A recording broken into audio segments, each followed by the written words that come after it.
इसको तो आजीवन गाना नहीं गाना चाहिए। देख बेटा, आ गया गाना तेरे बाप का। सवरिया कमाल कदेला। इंडस्ट्री में तुम्हारा नाम ही नहीं रहे।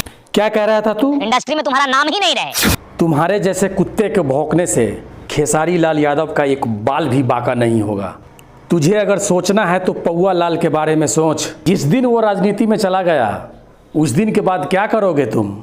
तब तो तुम्हारे पास दो ही ऑप्शन बचेगा, एक तेरे पिता खेसारी जी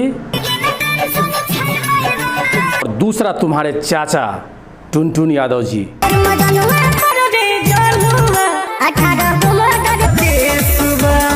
पौआ लाल के बाद है कोई तीसरा इंसान जिसे तू अपना बाप बना सके? नहीं। और बात करते हो खेसारी को इंडस्ट्री छोड़ने का? इंडस्ट्री में तुम्हारा नाम ही नहीं रहे। मिट गए मिटाने वाले टुनटुन खेसारी को देख ले अपनी आंख से रेंज रोवर की सवारी को।